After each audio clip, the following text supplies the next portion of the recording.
Olá, boa tarde. Boa tarde. O JC1 começa agora. A pesquisa mostra que mais da metade dos jovens brasileiros passa a maior parte do tempo livre na internet. Uma escolha simples que pode trazer satisfação momentânea, mas tem sérias consequências para a saúde mental e para o futuro deles. Óleo chega ao Sudeste e atinge praias do Espírito Santo. Navios da Marinha chegam a Pernambuco para realizar a limpeza da costa. O Congresso pode começar hoje a discutir mudança na Constituição para permitir a prisão após condenação em segunda instância. No estúdio, a nossa conversa é sobre o projeto que cria novas regras para os planos de saúde. As vantagens e riscos de uma cobertura definida pelo próprio paciente. Nas notícias internacionais, o México oferece asilo político a ex-presidente da Bolívia, Evo Morales. Membros do governo que renunciaram estão refugiados na Embaixada Mexicana em La Paz, depois de uma noite de saques e incêndios às suas residências. E ainda o mini eclipse de Mercúrio, um pequeno ponto na frente do Sol. JC1 Cultura de Informação começa agora.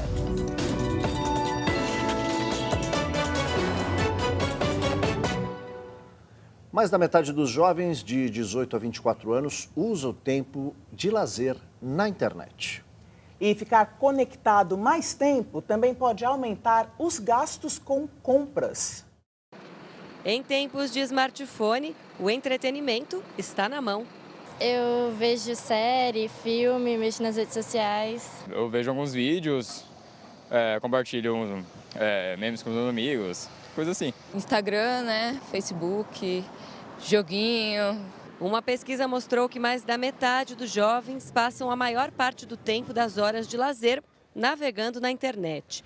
Uma escolha simples que pode trazer satisfação momentânea, mas com riscos. Você não está abrindo seus horizontes, você está ali, então, única e exclusivamente consumindo informação e lazer através da internet. Você acaba criando ali, então, um vínculo de lazer e de prazer através da tela. E isso é complicado até do ponto de vista físico. Nas questões emocionais e psicológicas, o que acaba acontecendo é que você não aprende aquilo que você gosta e aquilo que você não gosta, porque tudo está acontecendo através da tecnologia. Essa psicóloga da PUC São Paulo lembra que ansiedade e alertas de pessoas do convívio do jovem sobre o uso excessivo da tecnologia são indicativos de que é preciso passar menos tempo online. O tempo conectado também pode estar associado às compras. Os jovens da chamada geração Z representam um grupo importante de consumidores. Pesquisam muito na internet, mas ainda se dividem entre as lojas físicas e as virtuais. Conforme você compra, vão aparecendo mais produtos do seu interesse, vai acumulando coisas desnecessárias. A facilidade de comprar em poucos cliques pode trazer prejuízos. O ponto questionável é justamente quando essa facilidade faz com que a pessoa consuma mais do que ela tem capacidade. Então você acaba tendo um jovem endividado, um jovem eventualmente com o nome negativado, o que é uma coisa muito ruim para uma pessoa que está começando a vida. E você já sabe que para participar aqui do nosso programa é só mandar as suas perguntas e seus comentários usando a hashtag JC1. E além disso, você também nos acompanha pelas redes sociais. Nosso Instagram é @jornalismo_tv_cultura, Twitter @jornal_cultura e a gente também transmite ao vivo pelo YouTube no canal Jornalismo TV Cultura. Redução de velocidade, alargamento de calçadas. Uma pesquisa de segurança viária nas vias de São Paulo mostra como algumas mudanças podem fazer a diferença na diminuição do número de acidentes e de mortes no trânsito. A cidade famosa por não parar nunca, agora para sempre. O trânsito é intenso o dia inteiro, intenso e violento. No ano passado, 209 mil pessoas em todo o país foram internadas por causa de acidentes de trânsito. 36 mil morreram. Um estudo inédito feito pelo Instituto Cordial analisou 86 mil acidentes na capital paulista entre 2014 e 2018.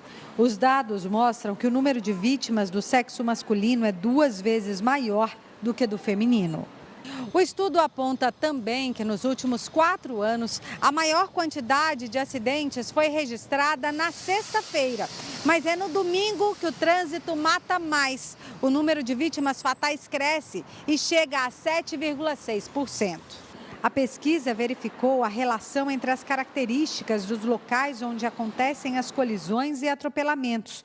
Nas avenidas, há mais acidentes, mas o número de mortes é maior nas marginais e vias expressas.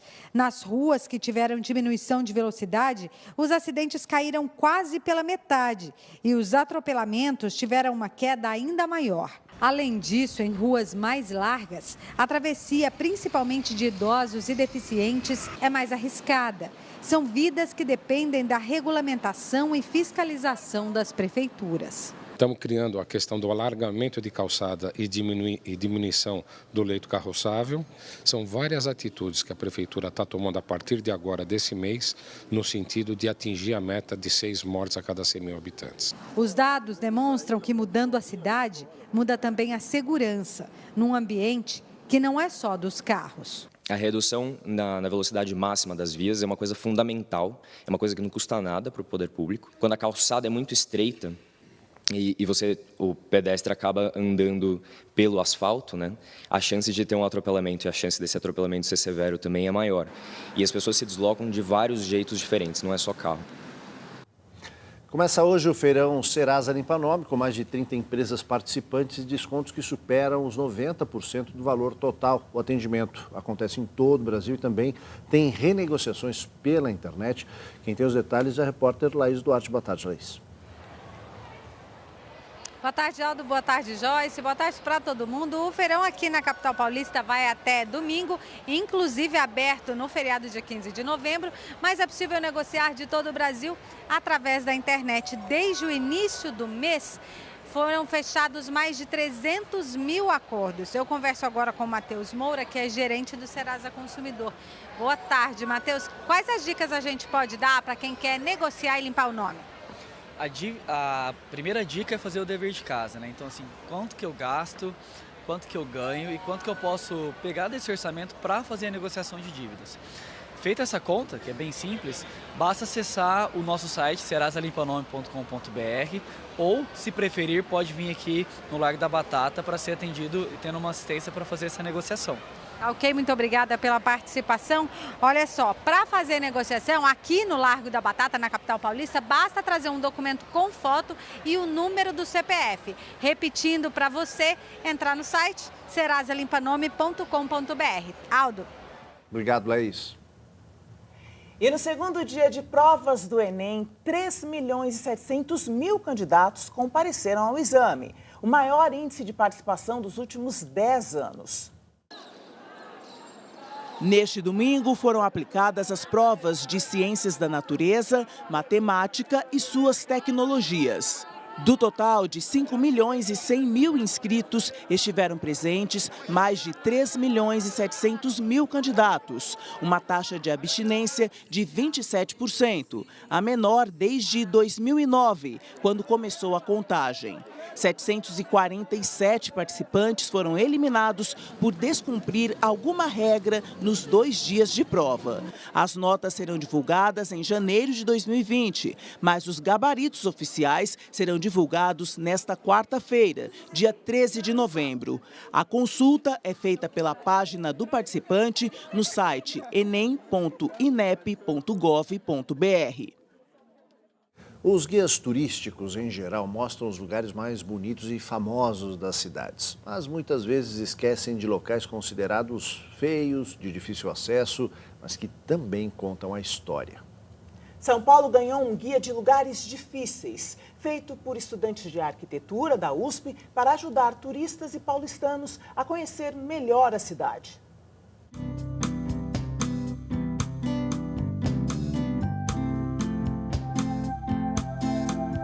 De praça mesmo, só restou a placa.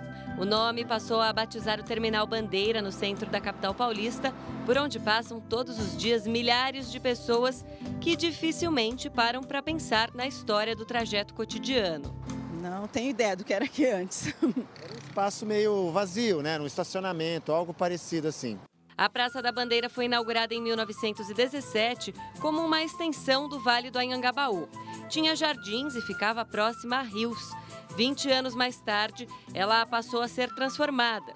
Foi cortada por grandes avenidas, viadutos e túneis e virou terminal de ônibus com passarelas como essa, que termina num muro. Um local classificado como urbanisticamente difícil por Gustavo. Ele não é totalmente uma prevalência para o automóvel, como não é para o transporte público, como não é para o pedestre.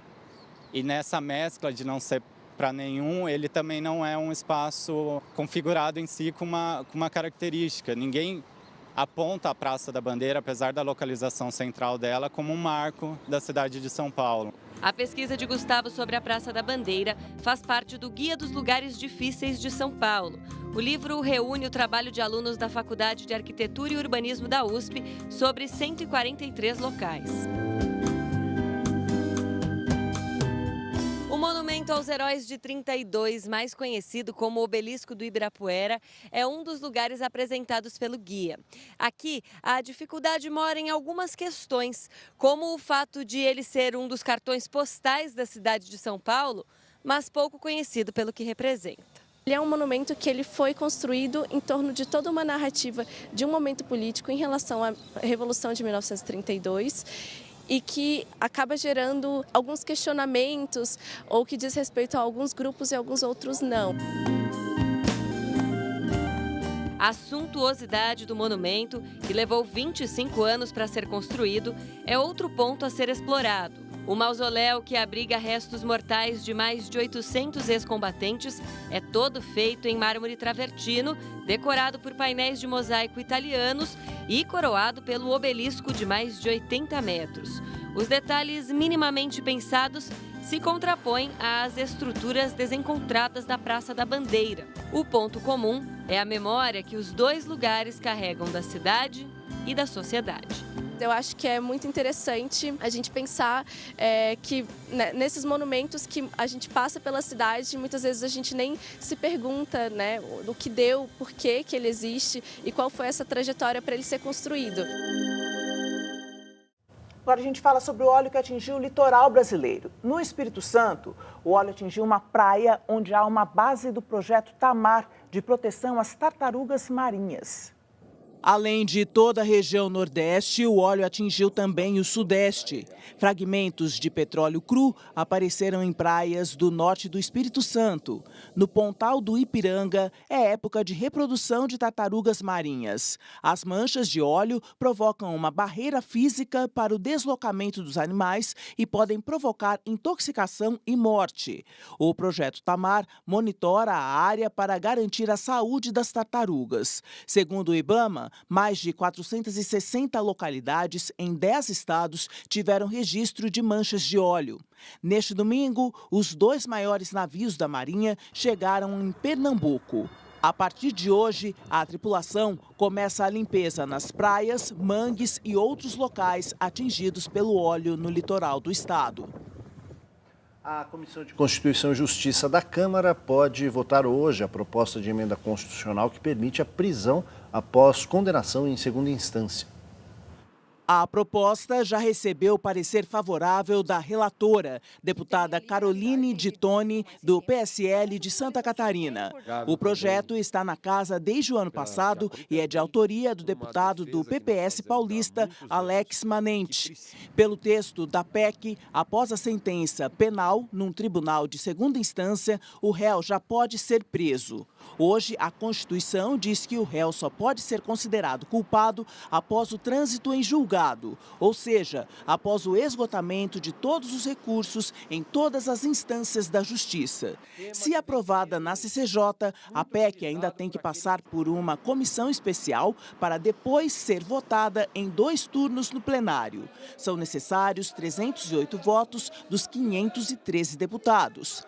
Além da proposta na Câmara, o Senado também tem uma PEC sobre o tema. A presidente da CCJ no Senado, Simone Tebet, já disse que deve colocar a PEC na pauta na semana que vem. E no dia em que a reforma da Previdência completa 2 anos, o governo lança um programa para estimular a geração de empregos. O pacote incentiva a contratação de jovens e trabalhadores com mais de 55 anos e prevê a redução de encargos trabalhistas aos empregadores. Essa proposta, que deverá ser criada por medida provisória, ainda vai passar pelo Congresso. O programa cria vantagens para os patrões, mas estas só valem para cargos ocupados por empregados que tenham entre 18 e 29 anos ou mais de 55 anos e recebem remuneração de até um salário mínimo e meio. O objetivo é gerar emprego para as faixas etárias que mais têm dificuldade de encontrar uma vaga, segundo o IBGE. Pelas regras do programa, a empresa deixa de pagar a contribuição patronal ao INSS de até 20% sobre a folha de pagamento e as alíquotas do Sistema S, do Salário Educação e do INCRA. Além disso, a contribuição ao Fundo de Garantia cai de 8% para 2%. E o valor da multa para demissão sem justa causa, que nos outros tipos de contratação é de 40%, será de 20%, que vai reduzir o valor recebido pelo trabalhador.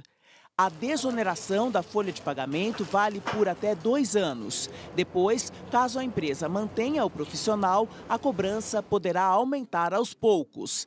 As regras só valem para a contratação de novos funcionários. A única cláusula do programa que tenta evitar a substituição dos atuais empregados aumenta o período de carência para a recontratação. Com os benefícios, o governo diz que serão criados 4 milhões de empregos nos próximos 3 anos. A estimativa é de que o custo de contratação seja 32% menor. As operadoras de planos de saúde se mobilizam para tentar mudar as regras dos seguros. As empresas perderam 3 milhões de clientes nos últimos 3 anos. As operadoras querem flexibilizar a forma de reajuste e também criar planos com menos serviços obrigatórios incluídos. O setor alega que as mudanças podem deixar mais gente coberta com o seguro, mas entidades médicas acreditam que o consumidor vai sair ainda mais prejudicado. Dona Valda perdeu o convênio médico junto com o emprego.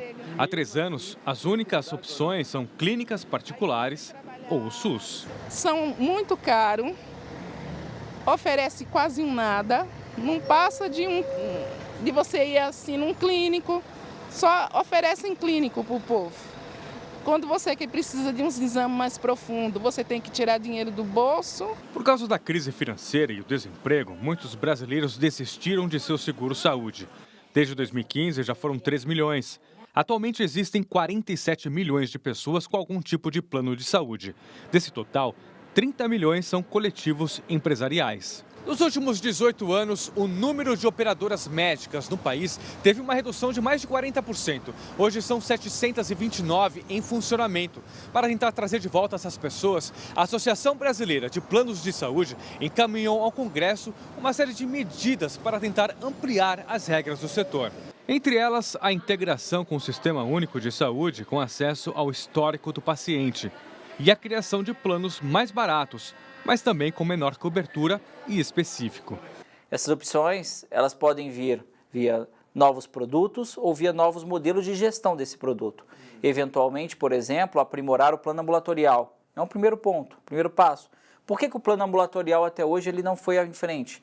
Talvez a gente tenha criado regras demais e fizeram com que esse produto não faça sentido econômico ser ofertado.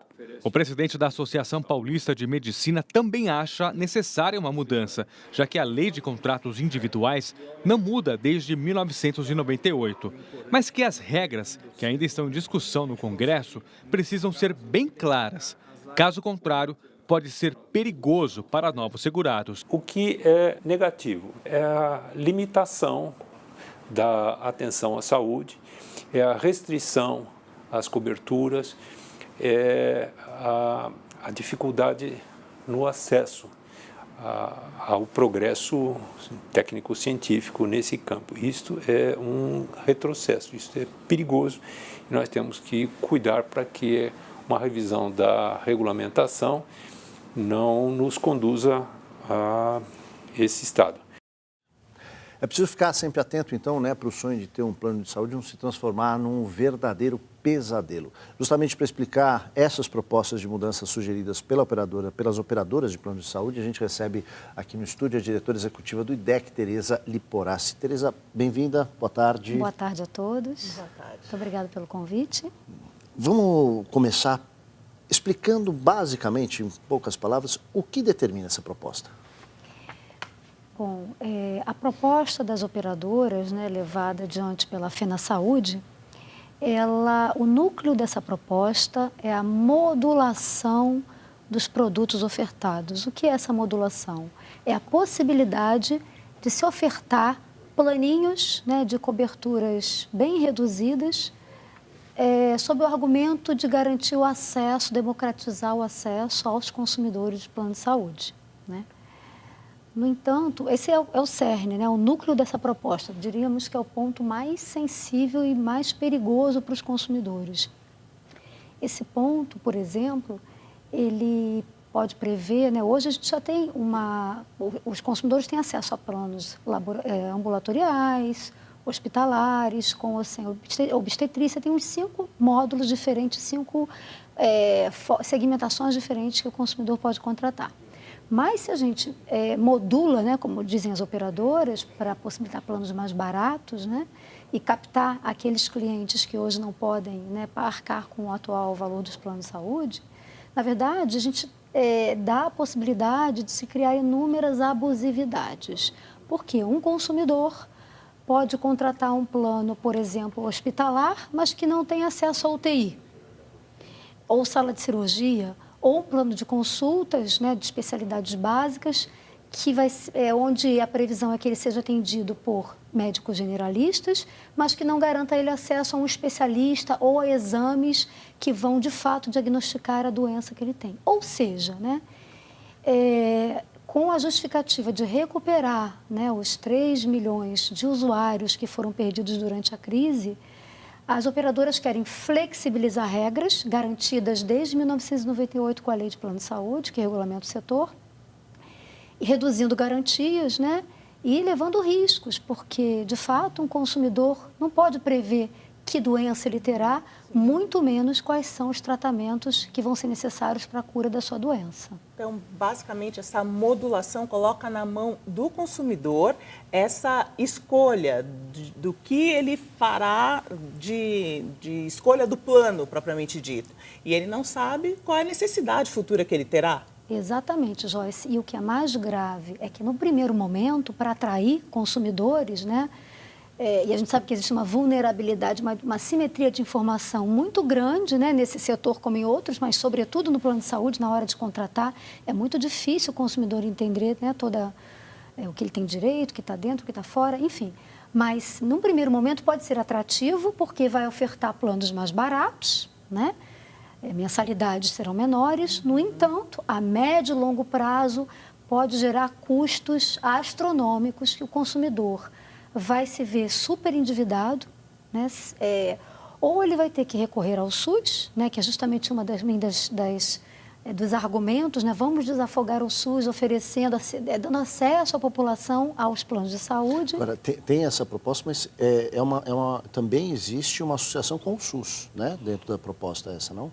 Mas uma associação de se usar, por exemplo, das operadoras poderem alugar a infraestrutura do SUS para ofertar serviços aos seus clientes, né? E infraestruturar esse serviço né, que é usado, né, como argumento de que já está, enfim, necessitando, né, de aportes, investimentos.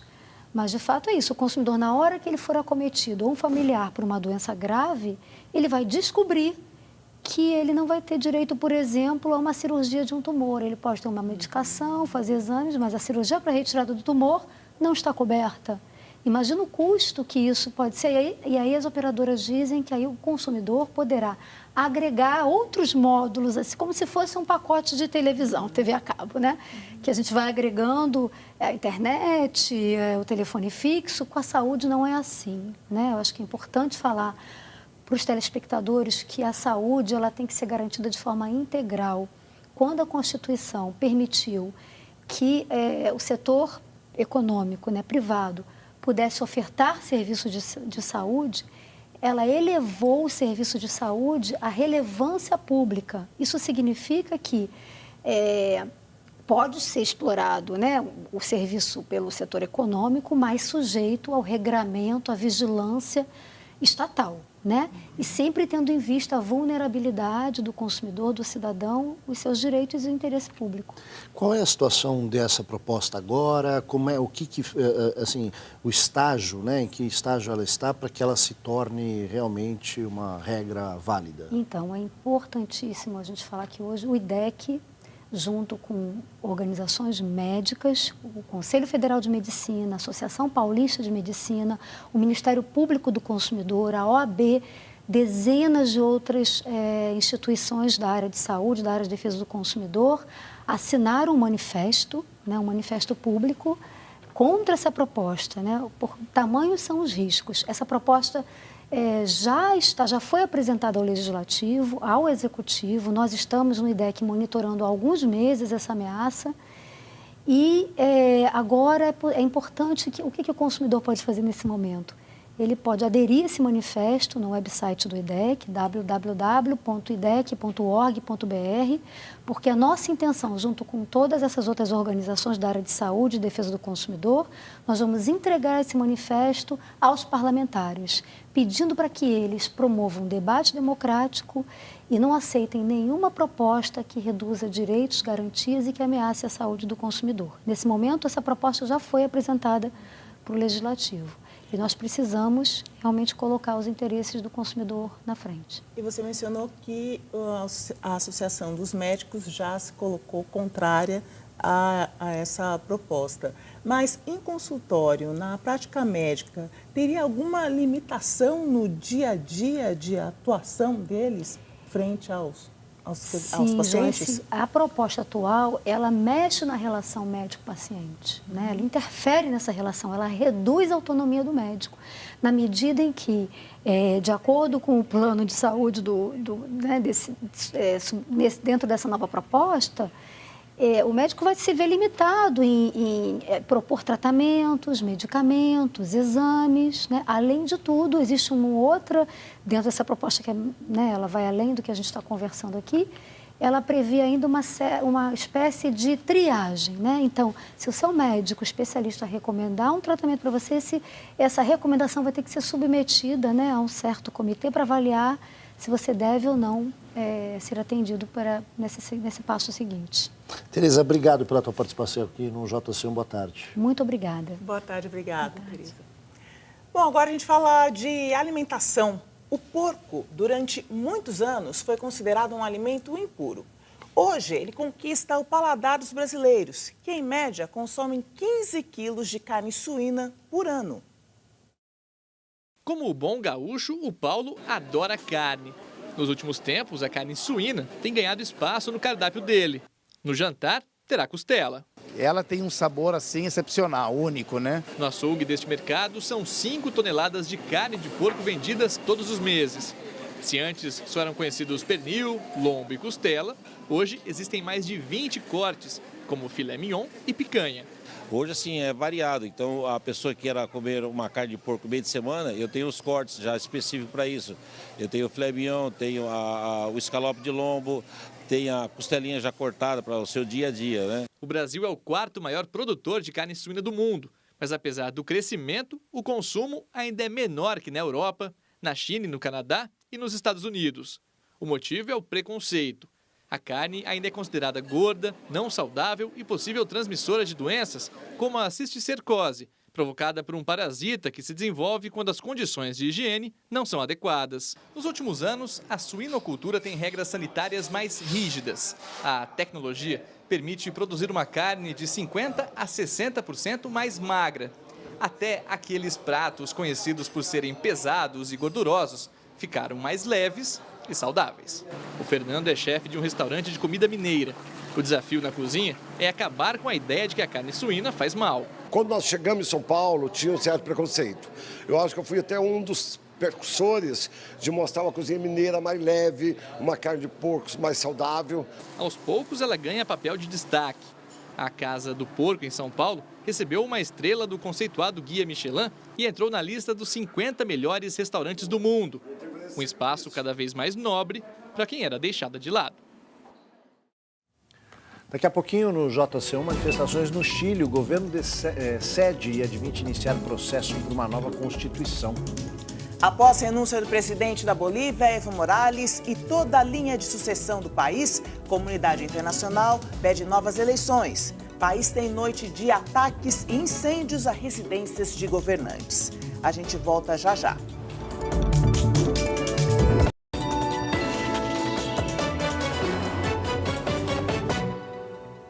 O governo do México ofereceu hoje asilo político a Evo Morales, que renunciou ontem.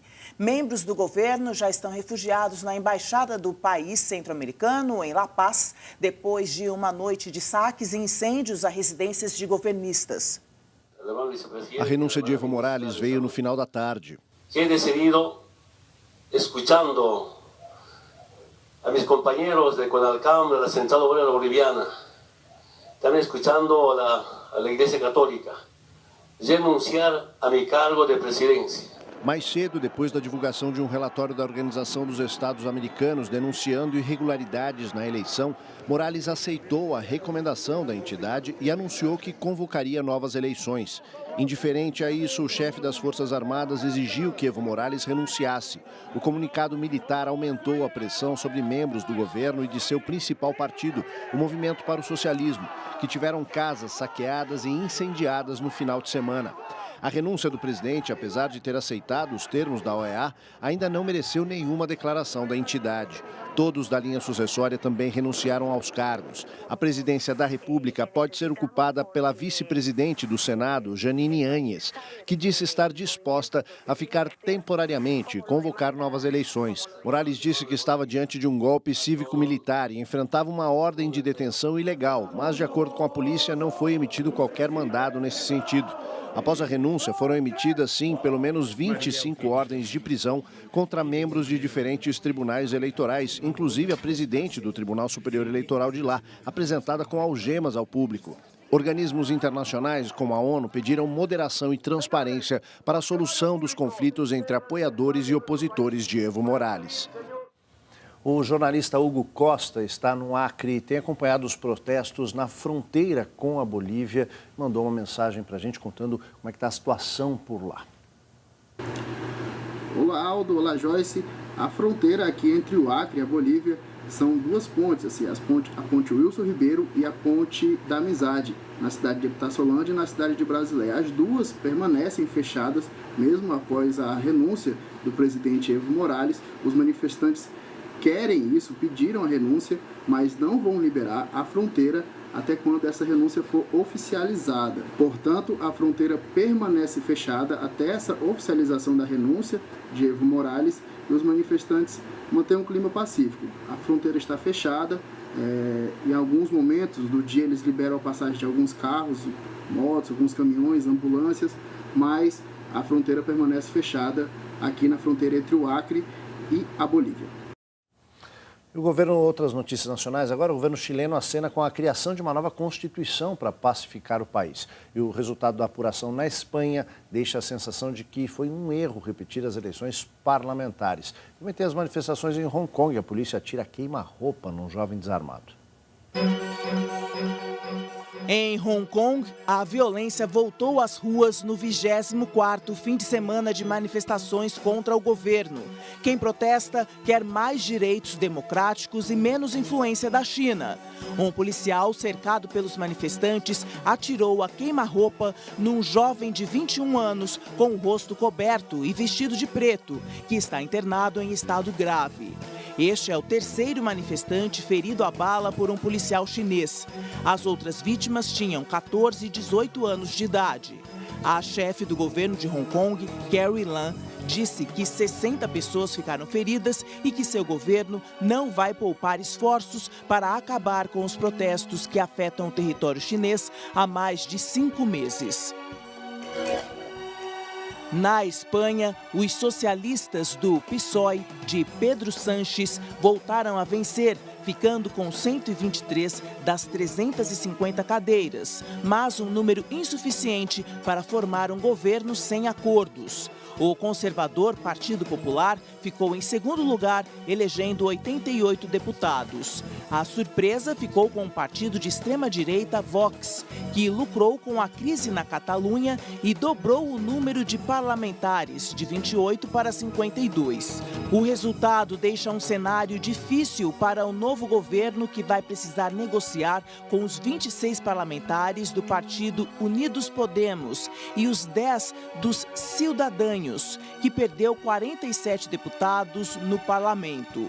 O resultado dificulta a governabilidade no país.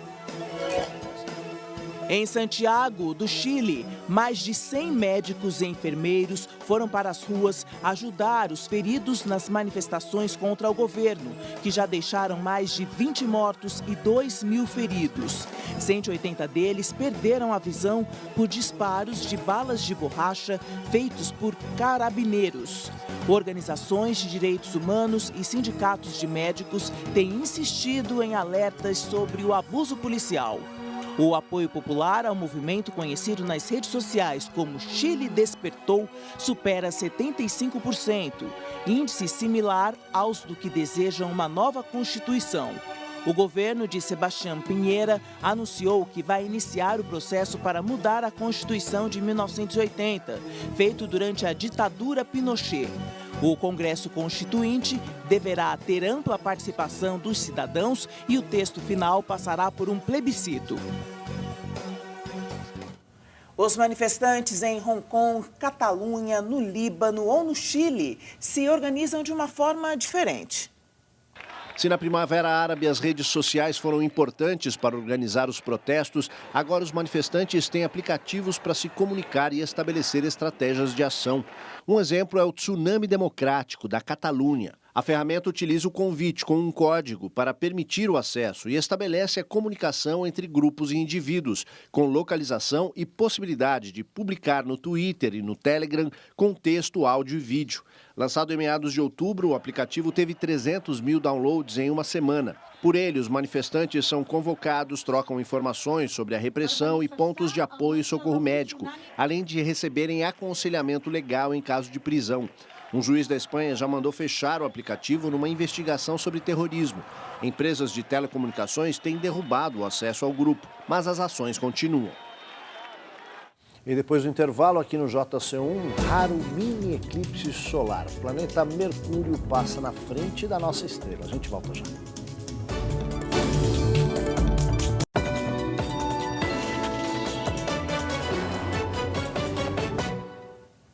Inaugurada hoje em São Paulo, a Casa da Mulher Brasileira, uma rede única de atendimento a mulheres vítimas de violência.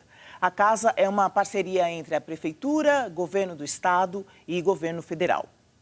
A instalação atenderá mulheres vítimas de violência. No mesmo espaço, haverá serviços de acolhimento e triagem, equipe multidisciplinar de apoio social e psicológico, além de delegacia e juizado especializado em violência doméstica e familiar. Esta é a 7ª unidade do programa no país. A Casa da Mulher Brasileira é resultado de uma parceria entre a Prefeitura, o Governo do Estado e a União. A ministra da Mulher, Família e Direitos Humanos, Damares Alves, participou da cerimônia de inauguração ao lado do governador João Dória. As condições físicas dessa delegacia são melhores, maiores e melhores, inclusive no atendimento às crianças também, que muitas mulheres vêm com os seus filhos e que precisam de assistência e de atendimento também. Mas já há uma linha de ônibus que para aqui ao lado. Isso foi visto com atenção. Eu queria até agradecer a Berenice, pois foi a Prefeitura de São Paulo que orientou que pudéssemos ter uma linha de ônibus até aqui. Agora a gente vai para o espaço. Um raro fenômeno astronômico acontece hoje com a passagem do planeta Mercúrio pela frente do Sol. O planeta Mercúrio é o menor do Sistema Solar e também é o mais próximo do Sol. E junto com Vênus, são os 2 únicos planetas que podem passar em frente ao Sol do ponto de vista da Terra. Hoje acontece um desses momentos, chamado de Trânsito de Mercúrio. O evento cria um mini eclipse que deve durar cerca de 5 horas e pode ser visto em vários países do mundo e todo o Brasil, mas só para quem tiver um poderoso telescópio equipado com um bom filtro para não danificar a visão de quem observa. O primeiro contato da viagem de Mercúrio pela frente da nossa estrela aconteceu às 9h35 da manhã de hoje e vai se estender até às 3h05 da tarde. Essa passagem de Mercúrio em frente ao Sol é um evento astronômico que só aconteceu 37 vezes desde 1631. Os mini eclipses de Mercúrio acontecem apenas 13 vezes a cada 100 anos. Por isso, é um evento marcante. Esta é a 4ª vez que acontece neste século e a próxima será só no ano 2032. JC termina aqui. Uma ótima tarde para você. Continue nos acompanhando nas redes sociais, no Instagram, @jornalismo TV Cultura, no Twitter, @jornal_cultura e no YouTube pelo canal Jornalismo TV Cultura. Uma ótima tarde para você, boa semana a todos e até amanhã. Tchau.